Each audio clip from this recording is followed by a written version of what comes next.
Sayang naman mga ka-neighbor. Alam nyo ba yung Saba? Di ba nagtiba po ako? Ay naku mga ka-neighbor. Kasi wala kasing may gustong kumain no. Nagtain na nga ako kagabi. 2 beses. So wala po kasing may gusto nitong Saban na ito. Ayan. Tingnan nyo mga ka-neighbor. Ayan, hinog na po yan. Kasi ayaw po nilang kainin. Wala daw lasa.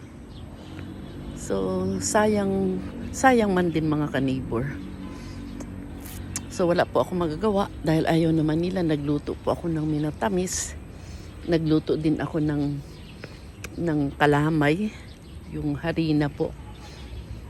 Nilagyan ng harina yung Saba. So, ayaw po kasi nilang kainin. So, di ba po sayang? Ay, naku mga ka-neighbor. Kumusta na kayo? Kumusta na? Kumusta? Kumusta kayo mga ka-neighbor? Ito po, oh. Iaano ko po sa inyo yung... Ayan, oh, mga ka-neighbor. Napapansin nyo yan? Ayan. Ayan. Di ba po yan ay, kakao? Hindi lang po ako makalapit kasi napakarumi po kasi sa paligid. Ayan. Hapon na po ako inatamad kanina na maglinis. Pero yung nandito po na tinik ay kinuha ko na inilagay ko na sa basurahan at kahapon po ay nasigaan na. Ako po ay kukuha ng dahon ng ng bayabas kasi mga ka-neighbor, yung kapatid ko po ay merong sore throat. Masakit po yung kanyang lalamunan. Kahapon po ay pinaglaga ko siya. Ayun, gumanda-ganda po yung kanyang pakiramdam. So, kukuha po ulit ako ngayon ng talbos. Kasi ang inalalaga po dito ay yung kanyang talbos. Ito po.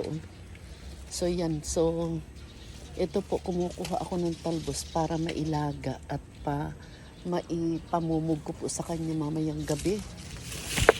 Kasi, wala pong time na makapaglaga yung kanyang asawa kasi may pila sila sa Pinamalayan kasi po ay piyesta dito sa aming lugar sa mismong bayan. So ayan, ako na lang po yung maglalaga. Ang hirap po kasi kumuha ng talbos,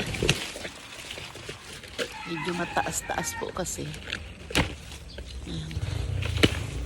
Paglalaga ko po siya kasi maganda daw po yung kanyang pakiramdam sa talbos na ito.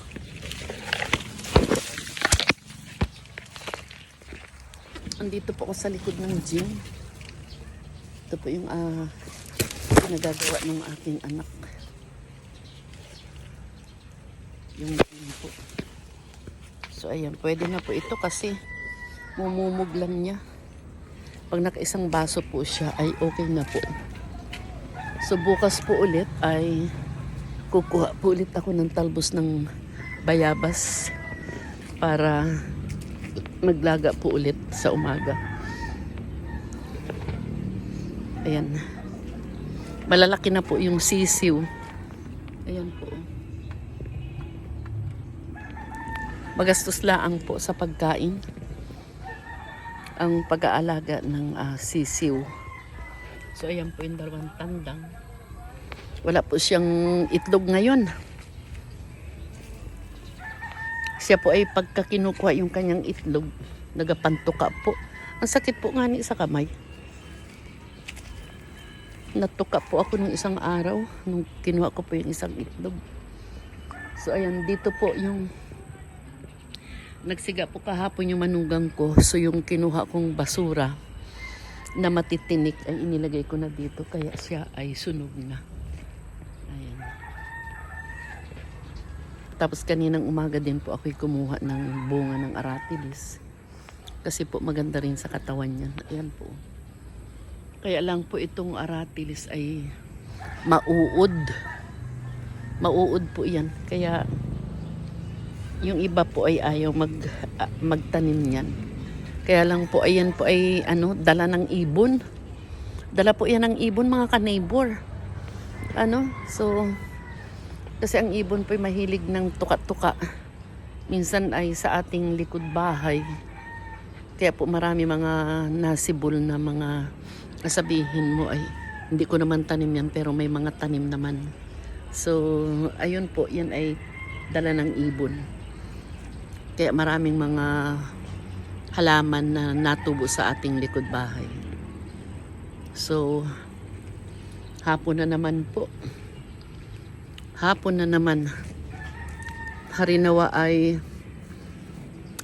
hindi na maging masyadong mainit mga ka-neighbor kasi ang April talaga ay tag-init. So pag pasok po ng Mayo, ayan po ay tag-ulan na. Sana po ay hindi man mahaba ang tag-init kasi ang balita ay mahaba daw po ang tag-init. So sana naman ay huwag. Ano po? Ayan. So kukunin ko na po yung aming solar. Ayan. Dahil po sa mahal ng kuryente dito sa aming lugar. Ewan ko ba? Super ang mahal. Kahit po anong tipid mo ay anong mahal pa rin mga ka-neighbor ng bill. Grabe ang mahal.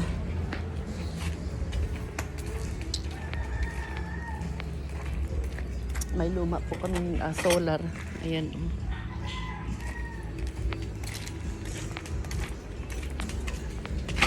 Ayan, dito ko lang muna yan ilalagay sa isang tabi mga ka-neighbor.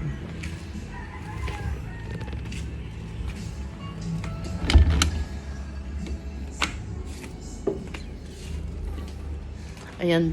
Naku mga ka-neighbor, ang dami ko na namang agawain.